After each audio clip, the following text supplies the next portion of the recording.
नमस्कार, मैं हूं प्रशांत और बात करेंगे इस हफ्ते रिलीज हुई फिल्म के बारे में जिसका नाम है चंदू चैंपियन। ये एक बड़ी फिल्म है। बड़ी फिल्म इसलिए भी है क्योंकि इसके जो डायरेक्टर हैं वो हैं कबीर खान, जो पहले बजरंगी भाईजान और टाइगर जैसी कई फिल्में हिट फिल्में दे चुके हैं। और कलाकारों में हैं कार्तिक आर्यन भी बड़े कलाकार हैं। और कार्तिक के साथ जो और कलाकार जिन्होंने फिल्म में अहम किरदार निभाए हैं वो हैं विजय राज, यशपाल शर्मा, उनके साथ आपको नजर आएंगे श्रेयस तलपड़े, ब्रजेंद्र काला और भुवन अरोड़ा।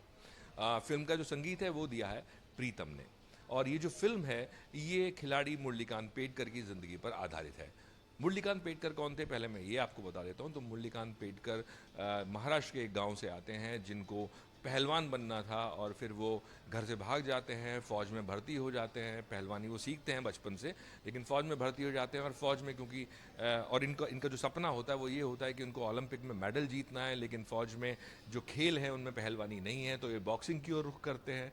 उसके बाद जो 1965 का हिंदुस्तान पाकिस्तान युद्ध था, उस युद्ध में इनको गोलियां लगती हैं, 9 गोलियां इनको लगती हैं, जिनमें से एक जो गोली है वो उनकी रीढ़ की हड्डी में फंस जाती है, जिसकी वजह से इनका धड़ से नीचे का जो हिस्सा है वो काम करना बंद कर देता है। और फिर ये रुख करते हैं तैराकी का, क्योंकि इनको गोल्ड मेडल जीतना है ओलंपिक्स में और ये पैरा ओलंपिक में जाकर हिस्सा लेते हैं। तो ये जो है मुरलीकांत पेडकर की कहानी है। अब बात करें इस फिल्म की, लेकिन फिल्म की खामियां खूबियां बताने से पहले मैं आपको कुछ चीज़ें बता देना चाहता हूं स्पोर्ट्स फिल्म के बारे में। पिछले कुछ वक्त से हमने बहुत सारी फिल्में देखी हैं, चाहे मैरी कॉम हो या भाग मिल्खा भाग हो या बॉक्सर्स के ऊपर भी कई फिल्में आई हैं।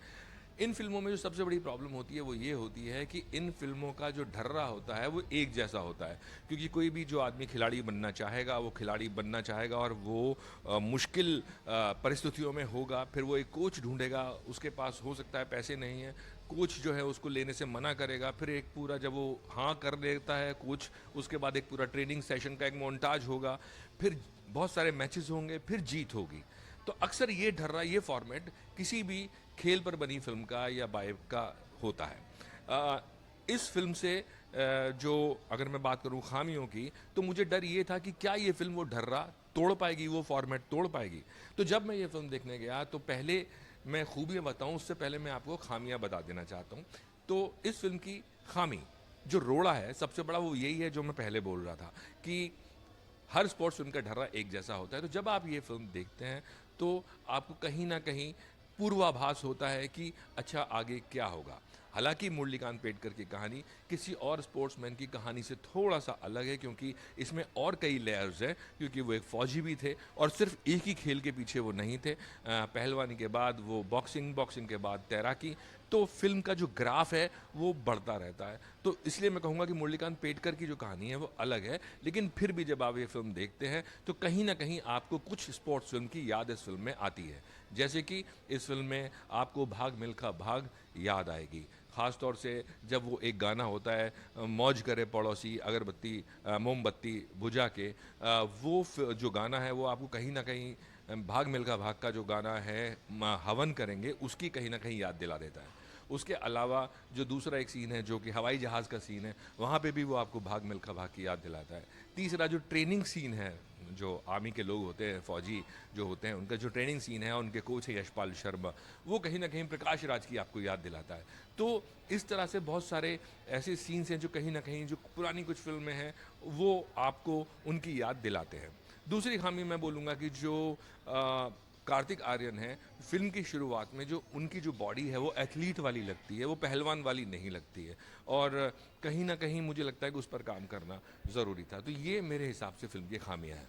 अब मैं बात करूं फिल्म की खूबियों की, तो फिल्म की सबसे बड़ी खूबी तो ये है कि ये जो कहानी है ये सामने आनी चाहिए थी। क्योंकि मुरलीकांत पेडकर, जैसा मैंने कहा खामियों के दौरान, कि वो खाली एक खिलाड़ी की कहानी नहीं है, वो फौजी भी हैं, उनमें पेट्रोटिज्म भी है इस कहानी में, इसमें एक जज्बा भी है, और इसमें एक खेल नहीं है, इसमें 3 खेल हैं। तो कहीं ना कहीं इस वजह से ये फिल्म बाकी स्पोर्ट्स फिल्म से अलग हो जाती है।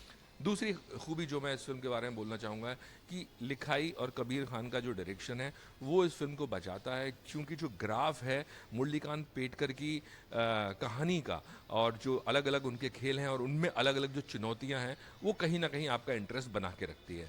तीसरी चीज़, जो फिल्म में श्रेयस तलपड़े का किरदार है और जो सीन्स हैं, जितने भी श्रेयस तलपड़े के सीन्स हैं, वहाँ वो आपको एक ह्यूमर देते हैं, आपको हंसी भी आएगी। और ब्रजेंद्र काला और जो जुगलबंदी है थाने के सीन्स की श्रेयस तलपड़े और ब्रजेंद्र काला के बीच, वो आपको मुस्कुराने पर मजबूर कर देगी।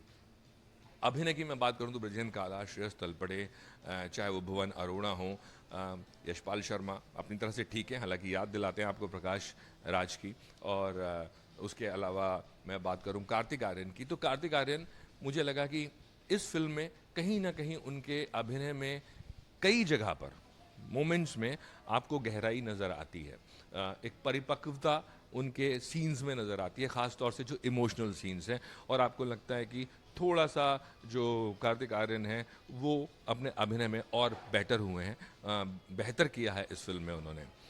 म्यूज़िक की बात करें तो म्यूज़िक जो है प्रीतम का है अच्छा, और जो गाने हैं वो अच्छे हैं। गाने अच्छे इसलिए मैं कह रहा हूँ क्योंकि अगेन स्पोर्ट्स फिल्म में इतनी सारी बन चुकी हैं और उनमें बहुत सारे इस तरह के जीत के गाने होते हैं, और बार बार इस तरह के गाने बनाना और अलग ताज़ा शब्द ढूंढना और ताज़ा धुनें ढूंढना थोड़ा मुश्किल हो जाता है। लेकिन कौसर मुनीर और अमिताभ भट्टाचार्य दोनों अलग तरह के लिरिक्स राइटर हैं, अलग तरह की लिखाई है उनकी, और दोनों ने एक ताजगी अपने शब्दों में, अपने गीतों में, लिखाई में रखी है जो आपको अच्छी लगती है, गाने अच्छे लगते हैं।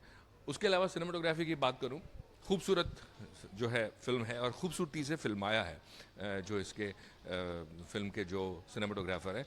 ख़ास तौर से कई सीन्स हैं जो आपके दिमाग में छप जाते हैं, चाहे मैं बात करूं वो ट्रेन के ऊपर जो एक सिल्हुएट में एक सीन है जहां पे सारे के सारे लोग नाच रहे हैं, और कई जगह जो पूरा का पूरा जगहें हैं, जो सेट हैं, जिस तरह से उनको लाइट अप किया गया है, वो बहुत खूबसूरती के साथ आपको नज़र आते हैं। तो कुल मिला के मैं ये बोलूँगा कि कबीर खान का जो निर्देशन है वो इस फिल्म को बचाता है, और कबीर खान ने जिस डिटेलिंग के साथ कुछ सीन्स पर काम किया है और इंटरेस्ट जो है इसीलिए दर्शकों का बना रहता है, और मेरी तरफ से इस फिल्म को मैं दूंगा 3.5 स्टार।